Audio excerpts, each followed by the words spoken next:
Hey everybody, welcome. Welcome to a very special episode of Shitload of Dimes. As you can see, there's actually a third of us here today.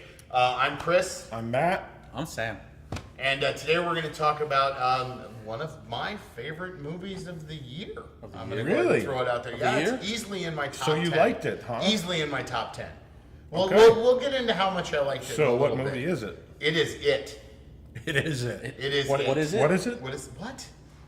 When I told my wife, what are you going to go see? I'm going to go see It. What? The movie with the clown. Oh, you enjoy that.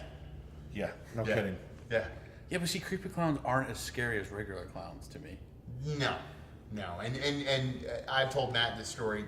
It was one of my favorite books as a kid. It's actually one of the first books I ever read from beginning to end.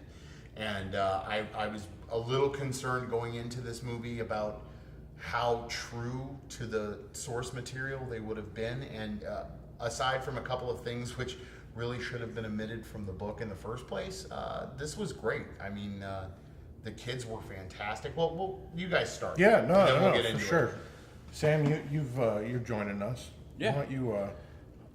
For me, it's that adventure movie that I love so much with kids. Like, to me, it wasn't so much horror, but it was like a little bit of horror added to, Right. like Goonies or Monster Squad. It just had that feel that, hey, we're on an adventure. What are we doing this time? We're going to kill a clown. Hey, we all have that thought every once in a while. Why not?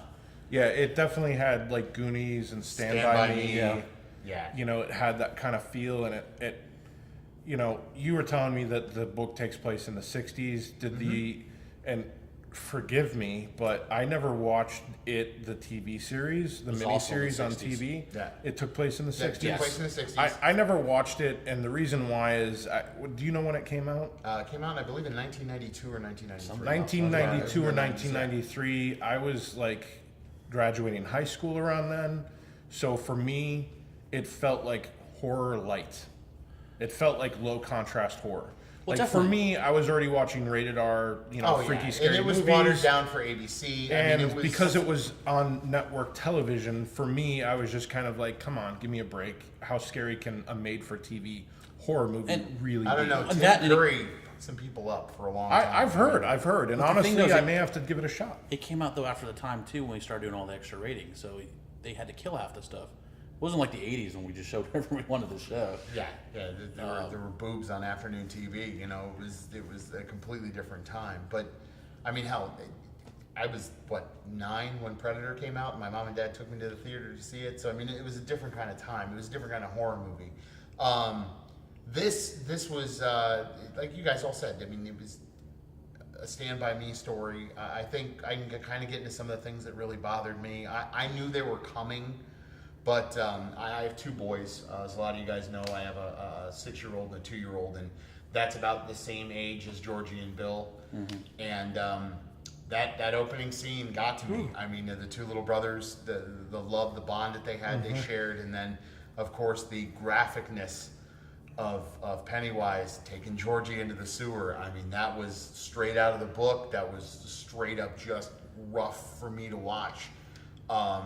But to set that tone. But it did set the tone, and you mentioned that. I really enjoyed how they fast forwarded 8 months later, and they also they never brushed over the fact that Georgie was gone, but they kind of did help kind of put it in the back of your mind a little bit as they moved along with the story, and not focused on the fact that his little brother is more than likely dead. Yeah. And that was another thing that I really enjoyed that they do in the books. Is that they don't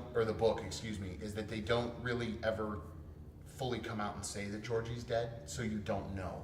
And there's that great moment at the end where they hung on the camera. I don't know if we want to do spoilers or not, but they hung the camera just a little bit longer, and it was like, oh shit. No, because I like this one, and I think we should probably hold out a little bit on it. I think know so we've as well. probably been a little spoiler heavy on certain things, but this one I feel has hope. So I think so as well. Because the simple fact is, like you said, what we all said, that adventure, that feel, and you come right into it, and you jumping right into the gun. Like, you know what's going to happen now. You know how they're going to push it. You know what we're doing.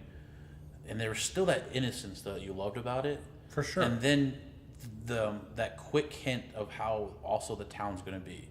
I was like, All right, we already know how this is going to Yeah. go perfectly. Yeah, there's so much just in that little sequence with the old lady and her cat on the porch and in the very beginning, and it's just that sets the whole tone for You're what like, is wrong with Dairy Maine all right.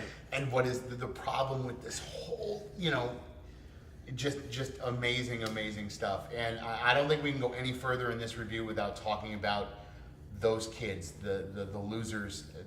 They were one of the biggest problems I had with the '90s miniseries was that those kids just didn't seem like they should be together. And I mentioned that to you when we walked out of the absolutely. theater. Didn't feel like those kids should be together. These kids were friends. You could feel that they were all together, that they were a unit, that they belonged together to fight Pennywise.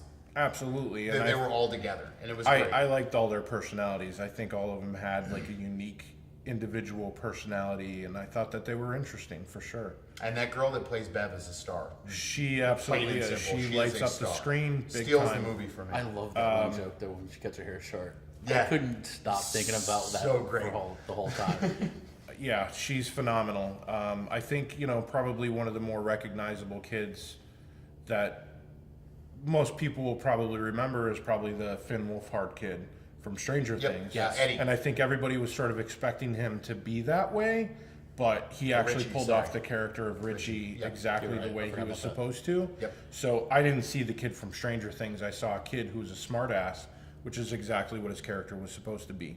And I he really- definitely had a couple of '80s catchphrases in there, that Arnold Schwarzenegger Yeah, would be yeah. happy of. But honestly, I think that he did a pretty good job of being a smartass, and I liked him. I like the kids a lot. It's that perfect aspect of friendship. You've got the mouth, you've got the wild child in a way, you've got the leader, you've got the The outsider. conservative, the the conservator, the outsider, and the it was sick every little kid. aspect. Your standard fat kid.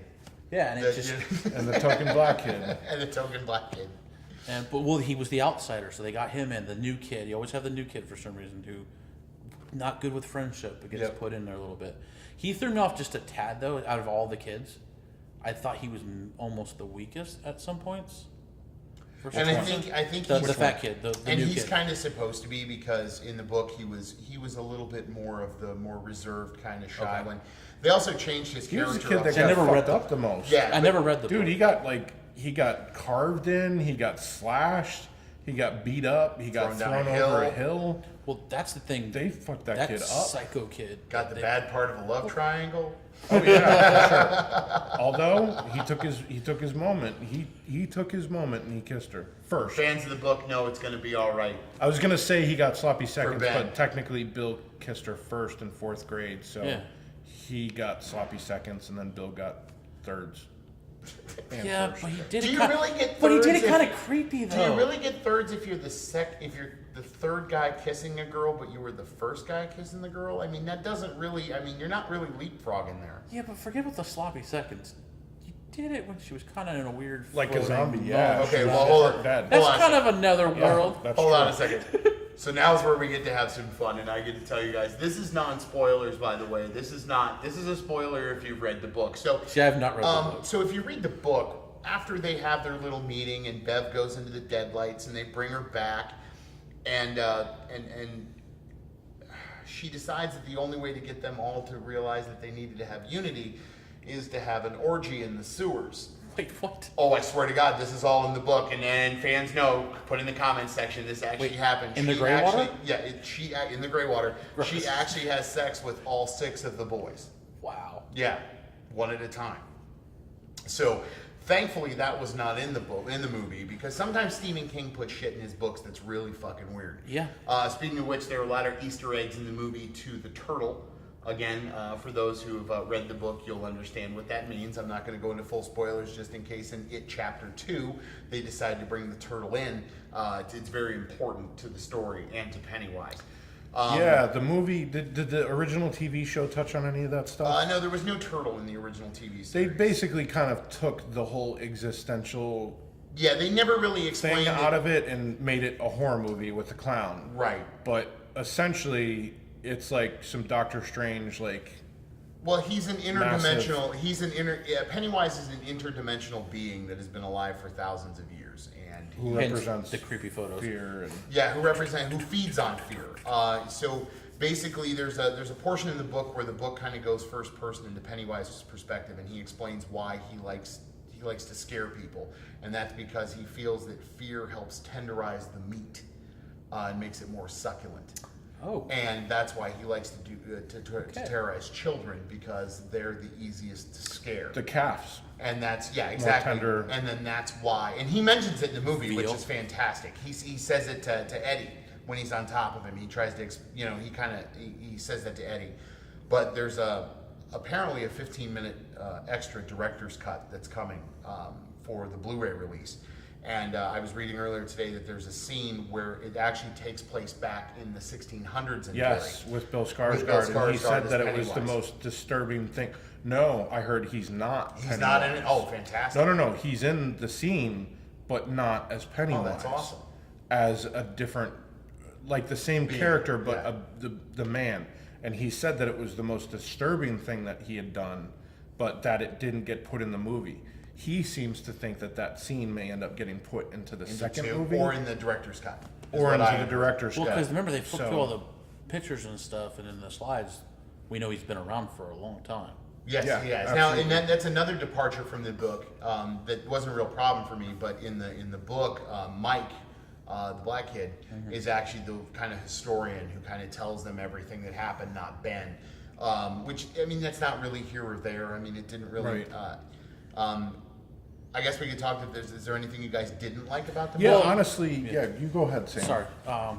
Well, besides, like I said, the fat kid, the black kid threw me off for a second too, because it almost didn't feel like the '80s to me to him. It felt like he was still in the '60s almost. A little bit, yeah. With that whole scenario there, so that threw me off for a second. He's still riding on his bike trying to sell the meat, and But I think He's part making of that deliveries. was. he's from making the deliveries. But the slaughterhouse. way it kind of felt was like, wait, it almost felt like he wasn't still part But I of the think '80s. part of that was told by his grandfather in the beginning, the chief from 21 Jump Street. I think it was told. Is that who that was? Yeah, it was. I think it was told by him in the beginning, where he said, "You're either going to be the sheep or you're going to be." Yes, and he told him, Yeah, yeah. that's what he told. And I think that was kind of him saying, "Look, you need to sack up, or Pennywise is going to fucking kill you," because he's on his cycle of eating, and you know what happens in this town. Because he even says that his grandfather says this town's cursed. Yeah, but he was wearing the blue jeans and he was wearing the white shirt. Like, almost felt like, out of anyone that was dressed for the '80s, that gave that '80s feel. Yeah, like Yeah. he was Pony Boy. For me, I he gotcha. felt like he was almost off. So he threw me out in the very beginning, but later on, I definitely grew into liking him. His character, once he started showing his own, and you got to see his confidence grow. Yeah, he got to fuck somebody up. Yeah. So for me, I think I like the movie overall. I don't think that I had many issues, but one issue I did have is that I didn't know much about Pennywise. I just knew that Pennywise was there, and I think that if I had maybe heard a little bit more about who he was or where he came from or why he was doing what he was doing, then I think it would have been better for me. And I think that all those things were left untouched. For me, if you have to explain it, then you didn't do a good enough job in the movie making it. Now, if they're holding this off because they know they're going to be doing a sequel and they're going to bring it up then I'd be okay with it. But the movie stands on its own, but typically you somewhat know about someone's origin. And for me, he's just been around, but they never really touched on any more than just he's been around and he's killed people.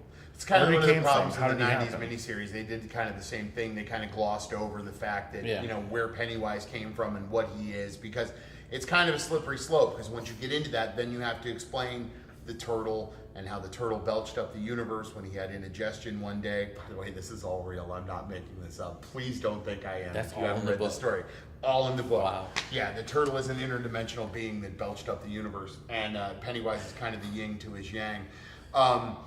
My problem was basic, and it's simple, and the CGI really bothered me. Like, it was too much on Pennywise's eyes to make him look crazy. At one point, I really thought that he had dropped a piano on Eddie Valiant's brother. And because he really looked like Judge Doom for a second, and I talk just like this. It was kind of the same voice, and I'm like, shit, that's not No, Chris Skarsgård, that's yeah. Christopher Lloyd. Look at him, he's right there. Sure. That was my real only major issue with the whole movie. Otherwise, I loved it. I will tell you, when we walked out, I did say I was a little underwhelmed because I thought I hyped it up too much. But then when I got home and had to park, not in my driveway, because my wife needed to leave for work the next morning, and I had to park in the street, and there's no street lights, and there's a tree branch from the hurricane laying in my yard. And I literally got out of my car and sprinted to the front door because I was afraid there was a fucking red balloon going to come up behind that hairs branch. on the back of your neck. I was like, this movie was awesome because it did what it needed to do, and it legitimately scared you. And what I really liked about it was it started with jump scares, and then it slowly devolved into that psychological horror where it's just each one of those kids had to face their own personal demon. What scared them, the leper. I think anybody... The mummy, just everything. The crazy nun. The crazy nun in that... I think if you think historically, Why'd you have children are considered innocent.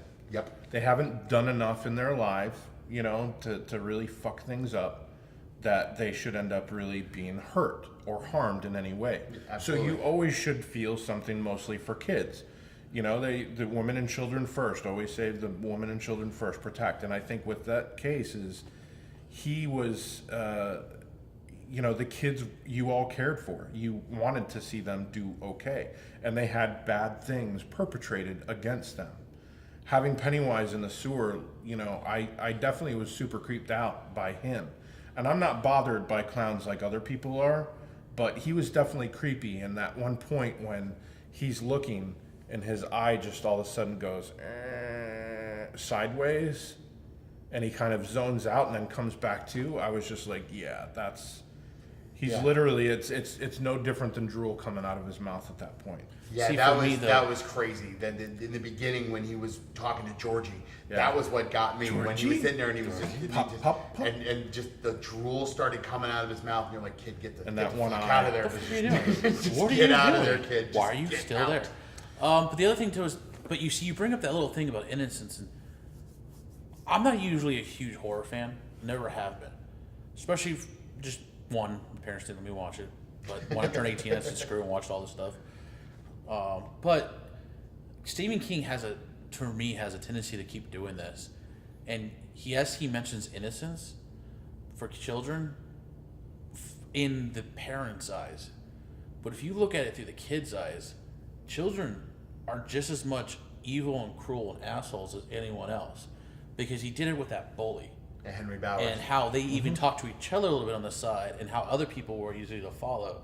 And he's done that in a lot of his different... I've never read his books, but the movies I've watched. Well, it seems absolutely. like Look at Kiefer Sutherland's character in Stand By Me. I mean, Yeah, it's same idea. exactly the same. Yeah, there's almost always the that same person. Kid. Yeah. There's always the fact that children can be super, if not even more cruel to each other. Now, than both anyone of else. those characters that you mentioned were the elder. Oh, In they other were, words, yeah, they yeah, were the no, teenagers, yeah. Yes. whereas these kids were more the preteens in both situations. You know what I mean? Like they were going into high school at that point, maybe as freshmen, and those were the seniors or the graduates or the kids right in college. And, that definitely was the case. So I thought they did good. Cast-wise, I thought they did good all around. Skarsgård was scary as hell. Like He was, but perfect. even the parents that they had in the school were all creepy. No, You know what I that mean? pharmacist. The pharmacist, for sure, they almost portrayed him like he was sort of, and I don't pederast? think he was. I don't think he was No, necessarily, I but think he that's was how a they pederast. kind of, I think showed he was him. a pederast. And even the mom, even the one kid's mom. Oh, the Well, who had I to keep her think child with the safe. Yugo. I think she knew. I think she was another one that like she knew what was going on in the town, and she just wanted to keep. Like I think she perpetually put him in that state of Munchausen syndrome because she knew what happened to kids in that town, and I think that was her way of kind of keeping him safe. It's In to a pacify sense, the him. way I kind of saw that, because once he kind of rebelled against her, she was like, "Oh shit, you're gonna go." Oh, get yeah, killed. yeah. She's like, "Yeah, you're not coming yeah. back." I thought that jumpsuit was more scary than anything else. Yeah, that sometimes. jumpsuit was pretty creepy. I remember that thing.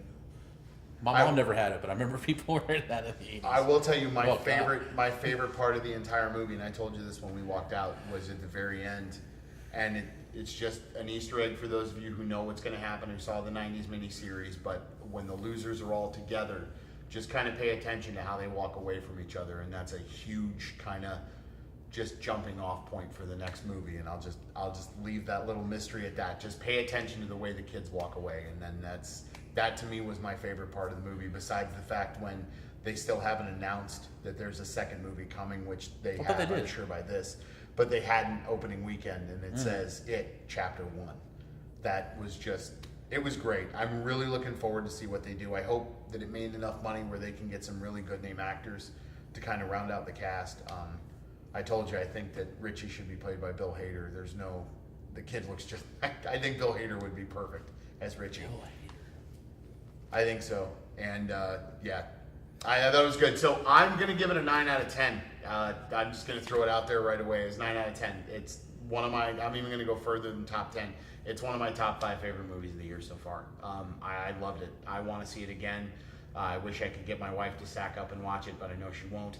But it was good. It was good. And I would, if I won the lottery, I would give Lauren $3 million, Matt's wife, to go see it. $3 million to see it. Yeah, I really honestly would love for my wife to go see a scary movie. It's such a rare thing. She's super chicken shit. And so, Sorry. like, yeah, luckily I got a couple of friends I can go see that stuff with, or I go by myself. But there's nothing better than having your woman with you who's grabbing a hold of your arm and just clinging on to you. You know, that feeling of, oh my God, you're here to protect me kind of thing. So, yeah, that's what we go for. So, I actually give it about 8 out of 10. I liked it a lot, but I think that in terms of movies that will stand the test of time for me, this one will probably stand the test of time. But I also know that I have other movies higher, at 9s or 10s. So, 8.5 dimes. I like it. How many dimes you give it? For me, because it still focuses. Like I told at the beginning, I love the adventure stories. I love the adventures of the kids. So it hit my inner child of the movies I just love. I'd give it an 8. My problem with it is, yes, it's a good movie by itself, but I think it's definitely going to need that second half.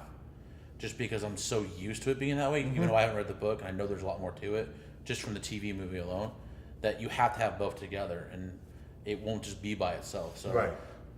I'm holding out to see what happens in the second half. As together, it might be a good solid 10, but separate right now, it's going to be missing without the rest of what's going on. So in the miniseries, did they show them as adults? Yeah, In the it's back and miniseries, forth. in the miniseries, it's told the way it is in the books, which is they introduce a character and then there's kind of a flashback, an introduction and a flashback. They keep going back They and kind of forth go back and forth the whole time. Well, that sounds really original. Telling a story in a non-linear way. What? That's like mind-blowing. Well, I did hear that they in the second movie that they are planning on bringing the kids back and doing some of that where they do kind of couple. flashbacks and they kind of hopefully they do flesh out Pennywise a little bit more, because I'm really jonesing for them to kind of get for into sure. the explanation of what he is, because I mean all the great horror movies, we know who the villain is, we know where the villain came from. Yeah, I mean, something, But some as long as they more don't do lore. what they did in that first one in the TV series. Oh yeah, no, they can't do Just that. please don't do that. They can't Of anything, don't end it like that. No, they Okay. cannot. Yeah, they can't. With the Sorry. bad voiceover laughing. I own it. You can have it. Borrow Okay, it. yeah, I'll I'll let you definitely watch check it out. There's some things on that one, but Oh, by the way, So and 8, I'm 8, gonna and 9? hold on. I Did you have give to it tell you 9? guys the funniest Give it a part of 9. this. I have to tell you the funniest part of this movie, and Matt's gonna because I'm about to call him out. But we're watching it, and Bill's riding his bike, and it says silver on the side. And Matt leans over and he goes, like silver bullet. Which is Stephen King. And I'm like, no, Matt, it's like Silver, the Lone Ranger's horse. Hi-ho Silver. I had the same thought you had though. I went with Silver Bullet. I mean, hey, 2 against 1. Takes place in the 60s, guys. No, this took place in the 80s. I know it did, but the original took place in the 60s. But this is and currently he in got the on 80s. his bike in the beginning Silver of the bullet. movie and he said, hi-ho Silver. Oh. Yeah. Yeah, well, you know what? Maybe it could be both. Oh, well, maybe you didn't hear it because there were so many Brazilians talking. Yeah, hey, so Motherfuckers. anyways, Look, that's I don't it. hate an No, entire no, country. we're gonna Oh, we're gonna sorry. end this and we're gonna actually go into another one. Please don't forget to like, share, and subscribe. Yeah, I've been Chris. This is Sam. This is Hey, Matt. We're going to bring Sam back for some more movie reviews. We kind of like having him around. Some other guests. Every one of our guests will be taller than us every time and kind of look like they're in Oh, wait, Godfather hold on. lighting, though. Yeah, that's good. Is that better? Yep, Your first Godfather. grandchild be a masculine one. Good night, everybody. Thank you. Good night.